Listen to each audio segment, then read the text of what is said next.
Hati yang sudah dilukai sulit diobati. Omongan yang nggak berkualitas itu menunjukkan isi kepala yang tidak berkualitas. Karena dari perkataanmu, orang bisa tahu isi hatimu. Karena firman Tuhan berkata, yang diucapkan mulut itu meluapnya dari hati. Orang yang hatinya pahit, mulutnya sakit. Orang bodoh banyak omong, gak tahu apa-apa asal ngomong. Ayo jangan sok tahu. Jangan banyak ngomong. Kalau nggak perlu nggak usah ngomong. Ngomong yang penting-penting. Gak penting nggak usah diomongin. Kalau kebanyakan ngomong, akhirnya yang diomongin tuh sia-sia, gak guna. Di dalam banyak bicara, pasti ada pelanggaran. Kalau kebanyakan ngomong banyak salah, mendingan jangan banyak omong. Jangan ngomong jorok, jangan suka nyumpah-nyumpah, jangan suka sumpah serapah. Jangan suka membesar-besarkan, jangan suka menyombongkan diri, jangan bermulut besar, big mouth. Don't be full of yourself, selalu bilang, saya begini, saya begitu, saya punya ini, saya punya itu. Wah kalau saya. Jangan.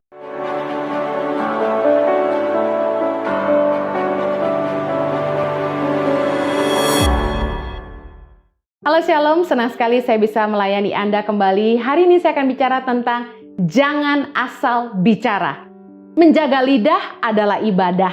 Yakobus 1 ayat 26 berkata begini, jikalau ada seorang menganggap dirinya beribadah, tetapi tidak mengekang lidahnya, ia menipu dirinya sendiri, maka sia-sialah ibadahnya. Orang yang rajin ibadah, rajin ke gereja, baca firman, berdoa, menyembah, tapi kalau tidak menjaga lidah, semuanya menjadi sia-sia.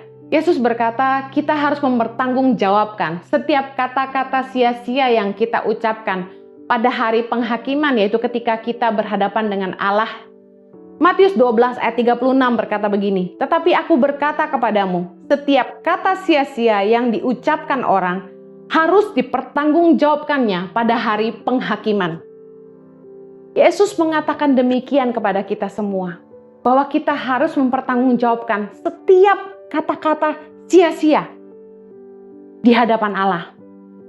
You will be held responsible for your words. Kita harus belajar untuk mengekang lidah. Tidak semua hal harus kita bicarakan, tidak semua hal harus kita sampaikan. Kalau kita ngerti bahwa kita harus mempertanggungjawabkan setiap perkataan sia-sia kita di hadapan Allah, kita harus belajar untuk tidak bicara yang sia-sia. Ketika anak-anak saya suka bercanda dan asal bicara, saya sering sekali bilang gini, jangan ngomong yang sia-sia. Dan mereka selalu ketawa karena saya sering sekali bicara seperti itu. Tapi karena saya mengerti kebenaran ini, bahwa Yesus berkata kepada kita dalam Matius 12 ayat 36, bahwa setiap kata sia-sia yang diucapkan orang harus dipertanggungjawabkannya pada hari penghakiman. Artinya, di hadapan Tuhan, perkataan kita adalah ibadah. Hidup dan mati dikuasai lidah. Amsal 18 ayat 21 berkata, hidup dan mati dikuasai lidah. Siapa suka menggemakannya akan memakan buahnya. Kalau kita ingin hidup kita baik, kita harus menjaga lidah kita dari hal-hal yang jahat. Kita harus menguasai lidah kita. Karena perkataan kita akan menentukan hidup kita. Kalau kita ingin masa depan yang baik, hidup yang baik, kita harus menjaga perkataan kita tetap baik. Mulut yang tidak dijaga membuat kita berdosa. Mazmur 39 ayat 2a berkata, pikirku aku hendak menjaga diri supaya jangan aku berdosa dengan lidahku. Sayang sekali kalau kita sudah jaga hidup sungguh-sungguh dalam kekudusan, kita menjauhi hal-hal yang tidak berkenan kepada Allah, tapi kita lupa satu hal ini, menjaga lidah. Berapa banyak kita yang mungkin seringkali asal kemerucut bahasa Jawanya, asal ngomong aja, asal cuap aja, spontanitas, dan kita melukai orang. Kita mengatakan hal-hal yang tidak pantas dan ternyata itu menggagalkan semua ibadah kita. Matius 15 ayat 11, Yesus berkata gini lagi, dengar dan camkanlah ini. Bukan yang masuk ke dalam mulut yang menajiskan orang, melainkan yang keluar dari mulut itulah yang menajiskan orang. Perkataan mulut yang tidak dijaga bisa membuat kita berdosa. Mulut kita juga bisa jadi sumber masalah. Amsal 21 ayat 23 berkata, siapa memelihara mulut dan lidahnya, memelihara diri dari kesukaran. Kalau kita nggak mau menghadapi banyak masalah, Mari jaga lidah dan bibir kita. Berapa banyak orang yang dapat masalah gara-gara salah bicara. Dan kita seringkali gampang aja bilang, sorry, lidah tidak bertulang. Justru kalau kita ngerti lidah itu tidak bertulang, kita harusnya tidak bicara sembarangan. Karena perkataan yang sudah dilepaskan tidak bisa ditarik kembali. Hati yang sudah dilukai sulit diobati. Mari jaga lidah kita. Bagaimana kita menjaga lidah? Yang pertama, jangan asal bicara. Asal nyeprot, asal ngomong. Kebanyakan orang itu cepat dalam berbicara, lambat dalam berpikir. Padahal harusnya kita mikir dulu baru ngomong. Ayo yang di rumah katakan sama-sama. Mikir dulu baru ngomong. Amsal 29 ayat 20. Kau lihat orang yang cepat dengan kata-katanya. Harapan lebih banyak bagi orang bebal daripada bagi orang itu. Dikatakan harapan untuk orang bebal lebih daripada orang yang cepat dengan kata-katanya. Cepat kalau ngomong, gak dipikir. Jangan suka asal bicara. Jangan bicara yang sembarangan. Karena kita harus mempertanggungjawabkan perkataan kita, kata firman Tuhan. Kalau ngomong tuh jangan ngasal. Bicaralah yang membangun, yang perlu. Ada teman yang sudah lama gak ketemu saya, mungkin belasan tahun. Sekalinya ketemu, ngomongnya asal nyeplos saja. Gak membangun, gak berguna. Orang udah lama gak ketemu, mestinya nanya, gimana kabar? Baik-baik. Puji Tuhan, luar biasa. Masih membangun. Tapi ini ngomongnya gak ngenakin. Omongan yang ngasal itu membuat orang kesal. Apalagi kalau kita bicara sama orang itu merendahkan. Harusnya kita jangan suka asal bicara. Omongan yang gak berkualitas itu menunjukkan isi kepala yang tidak berkualitas. Dari omongan kita, orang bisa kenal siapa kita. Lukas 6 ayat 45 berkata gini, orang yang baik mengeluarkan barang yang baik dari perbendaharaan hatinya yang baik. Orang yang jahat mengeluarkan barang yang jahat dari perbendaharaannya yang jahat. Karena yang diucapkan mulutnya meluap dari hatinya. Perkataan mulut kita meluap itu dari hati kita. Dikatakan firman Tuhan gini, orang yang baik mengeluarkan barang yang baik dari perbendaharannya yang baik. Jadi kalau orang yang baik, hatinya baik, itu mulutnya pasti baik. Perkataannya pasti baik. Tapi kalau orang yang iri, suka dengki, sakit hati, kepahitan, itu yang keluar dari mulutnya pasti racun semuanya. Gak membangun, negatif. Mari periksa perkataanmu. Karena dari perkataanmu, orang bisa tahu isi hatimu. Karena firman Tuhan berkata, yang diucapkan mulut itu meluapnya dari hati. Orang yang hatinya pahit, mulutnya sakit. Jangan bicara tanpa pengertian. Pengkhotbah 10 ayat 14 berkata gini, orang yang bodoh banyak bicaranya. Meskipun orang tidak tahu apa yang akan terjadi dan siapakah yang akan mengatakan kepadanya apa yang akan terjadi sesudah dia. Dikatakan gini, orang yang bodoh tuh banyak bicaranya. Tong kosong nyaring bunyinya, kata pepatah. Orang bodoh banyak omong, gak tahu apa-apa asal ngomong. Ayo jangan sok tahu. Jangan pernah mengatakan sesuatu yang Anda tidak tahu.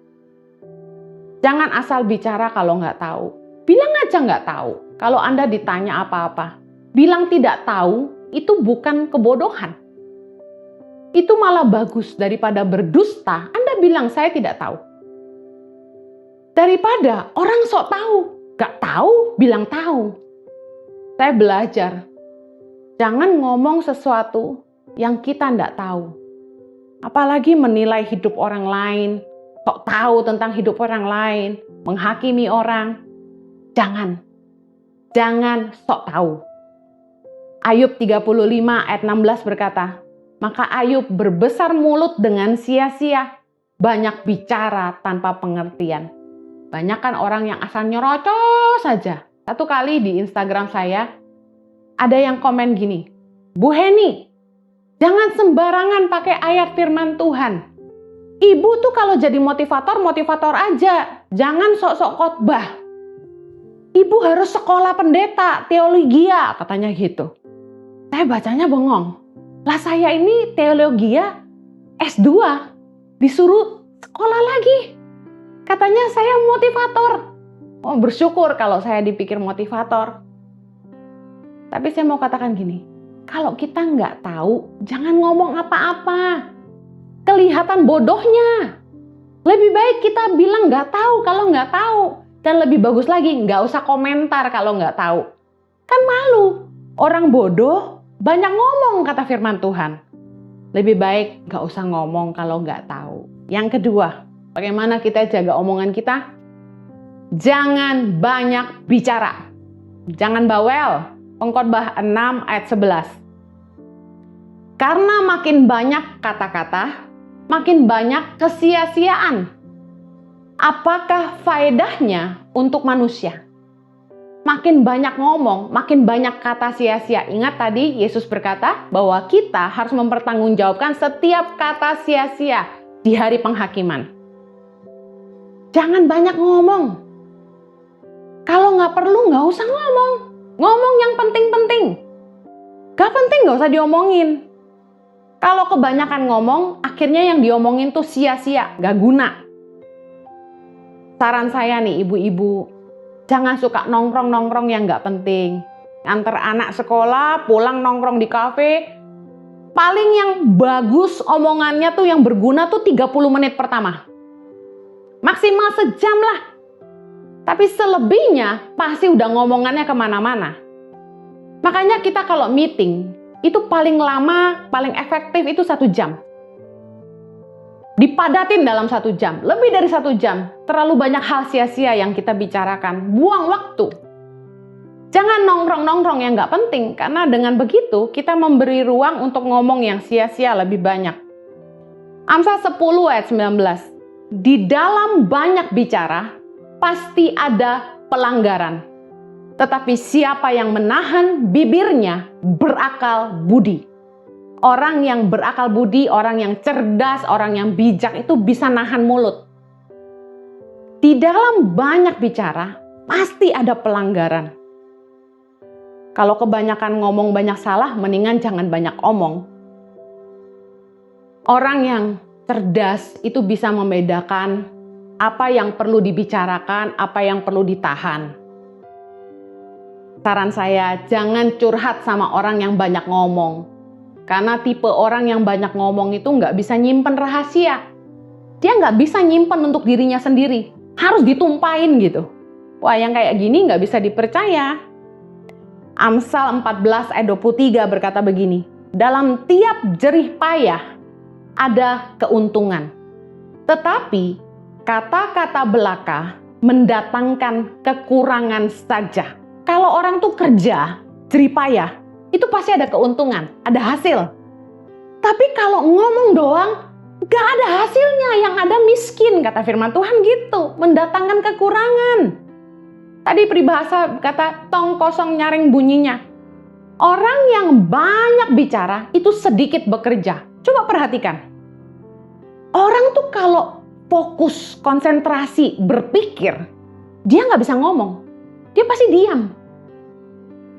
Ketika kita diam, ketika kita merenung, kita berpikir, di situ ide-ide akan mengalir.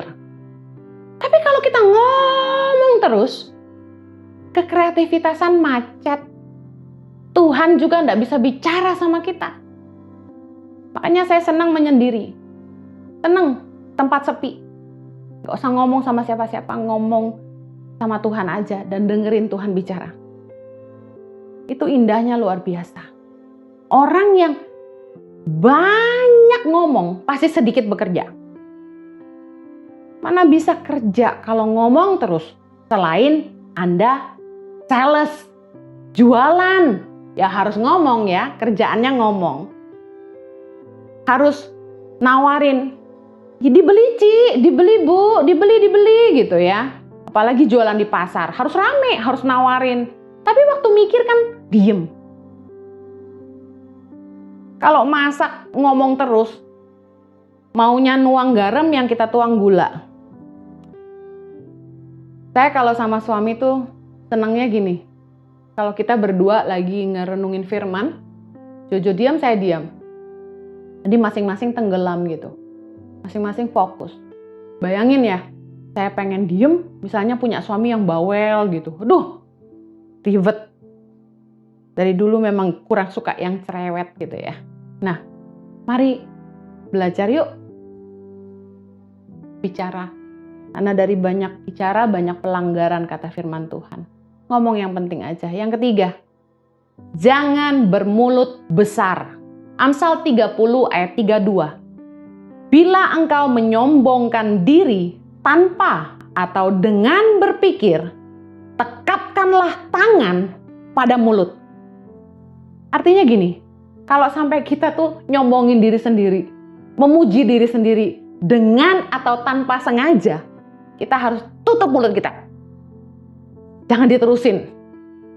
Jangan suka membesar-besarkan, jangan suka menyombongkan diri, jangan bermulut besar, big mouth. Don't be full of yourself, selalu bilang, saya begini, saya begitu, saya punya ini, saya punya itu. Wah kalau saya. Jangan. Firman Tuhan berkata gini, Amsal 27 ayat 2. Biarlah orang lain memuji engkau dan bukan mulutmu. Orang yang tidak kau kenal dan bukan bibirmu sendiri. Orang lain dong yang harusnya muji kita, bukan kita sendiri. Orang yang kita nggak kenal. Jangan suka membangga-banggakan diri sendiri. Itu tinggi hati. Yang menilai hasil karya dan dampak hidup kita, itu orang lain. 2 Korintus 10 ayat 18 berkata gini, sebab bukan orang yang memuji diri yang tahan uji, melainkan orang yang dipuji Tuhan. Harusnya kerinduan kita tuh, satu hari kita ketemu Tuhan nanti, kita dipuji sama Tuhan. Jangan kejar pengakuan manusia, buat apa? Gak ada gunanya. Hebat, Anda hebat. Anda luar biasa. Apa coba gunanya? Kalau saya rindunya satu hari ketemu Tuhan, Tuhan bilang gini, well done my faithful servant. Kita akan diterima dalam kerajaan kekal. Itu luar biasa. Amen. Yang keempat, jangan bermulut jahat. 1 Petrus 3 ayat 10. Siapa yang mau mencintai hidup dan mau melihat hari-hari baik, ia harus menjaga lidahnya terhadap yang jahat dan bibirnya terhadap ucapan-ucapan yang menipu. Mulut kita jangan dipakai untuk kejahatan. Bukan cuma tangan loh yang bisa berbuat jahat. Hati kita itu jahat, mulut kita itu bisa jahat. Mengatai orang dengan jahat. Ya, misalnya dia jelek gitu. Dia hitam, dia miskin. Wah, itu jahat sekali. Menipu orang, berdusta, memfitnah, mengadu domba, mencemooh, gosip, bicara kotor, sumpah serapah, dan lain sebagainya. Lihat, begitu banyak kejahatan yang kita bisa buat dengan mulut kita. Yeremia 9 ayat 5 berkata gini, yang seorang menipu yang lain dan tidak seorang pun berkata benar. Mereka sudah membiasakan lidahnya untuk berkata dusta. Mereka melakukan kesalahan dan malas untuk bertobat. Bayangkan orang tuh udah terbiasa bohong. Sampai gak ada rasa. Sampai gak merasa berdosa. Jangan membiasakan diri untuk berdusta. Jangan menipu orang. 3 dari 7 hal yang dibenci Tuhan adalah lidah dusta, saksi dusta, dan yang menimbulkan pertengkaran saudara. Amsal ke-6 ayat 16-19 berkata, 6 perkara ini yang dibenci Tuhan, bahkan 7 perkara yang menjadi kekejian bagi hatinya. Mata sombong, lidah dusta, tangan yang menumpahkan darah orang yang tidak bersalah, hati yang membuat rencana-rencana yang jahat, kaki yang segera lari menuju kejahatan, seorang saksi dusta yang menyembur-nyemburkan kebohongan dan yang menimbulkan pertengkaran.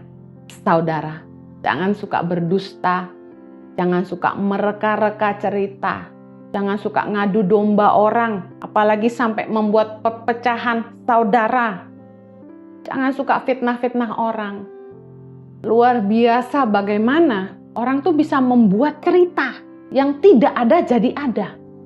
Bisa memfitnah orang, bisa membuat cerita yang seolah-olah orang buat kesalahan yang tidak dibuat. Zaman sekarang foto bisa diedit, video bisa diedit. Orang bisa begitu hebatnya berbuat jahat. Dengar baik, jangan suka merusak hubungan. Jangan membuat perpecahan. Apalagi merusak hubungan persaudaraan. Tuhan sangat benci itu. Warning untuk para ipar-ipar. Jangan sampai karena ipar-ipar bertengkar, kakak adik sampai tidak bisa dekat. Kakak adik sampai tidak saling bicara. Harusnya kita itu menjadi pembawa damai. Karena anak Allah pembawa damai. Kalau kita malah bikin ribut, kita anak siapa? Ayo, jangan suka pakai mulut kita untuk kejahatan. Mazmur 50 ayat 19. Mulutmu kau biarkan mengucapkan yang jahat. Dan pada lidahmu melekat tipu daya. Engkau duduk dan mengata-ngatai saudaramu. Memfitnah anak ibumu. Saya bingung lihat orang satu keluarga kakak adik bisa begitu jahat terhadap satu sama lain. Mulutnya nggak baik. Ayo, bertobat, berdamai dengan saudaramu. Jangan saling mengata-ngatai yang jahat. Jangan saling menipu. Jangan suka ngatain orang. Jangan jadi pencemooh. Kenapa ya orang tuh cepet banget gitu nilai orang. Lihat orang langsung menilai. Lihat orang langsung menilai. Udah kayak hakim aja.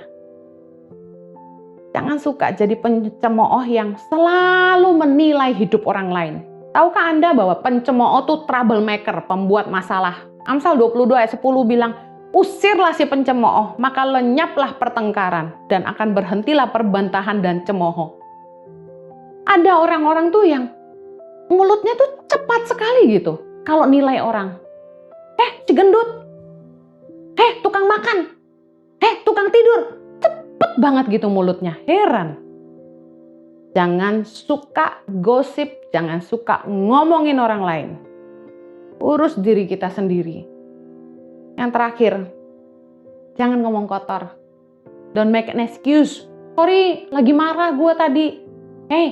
Ngomongan kotor tuh kebiasaan. Efesus 4 ayat 29. Janganlah ada perkataan kotor keluar dari mulutmu, tetapi pakailah perkataan yang baik untuk membangun di mana perlu, supaya mereka yang mendengarnya beroleh kasih karunia. Jangan ngomong jorok, jangan suka nyumpah-nyumpah, jangan suka sumpah serapah. Kita nggak punya hak atas hidup kita. Jangan suka sumpah-sumpah. Ingat, Tuhan nggak senang mulut kita ini kotor. Bagaimana supaya kita bisa jaga mulut kita? Jaga hati kita. Karena hati yang pahit, mulutnya pasti sakit. Jangan suka sakit hati sama orang. Jangan iri hati sama orang. Jangan simpan akar pahit. Karena yang diucapkan mulut itu meluapnya dari hati. Yang terakhir, berdoalah supaya Tuhan mengingatkan kita. Setiap kali kita hendak berkata-kata yang salah. Mazmur 141 ayat yang ketiga. Awasilah mulutku ya Tuhan. Berjagalah pada pintu bibirku. Mari ini jadi doa kita bersama-sama. Bapa di sorga, tolong kami supaya kami boleh menjaga lidah kami. Tolong kami Tuhan, awasi mulut kami. Berjagalah pada pintu bibir kami.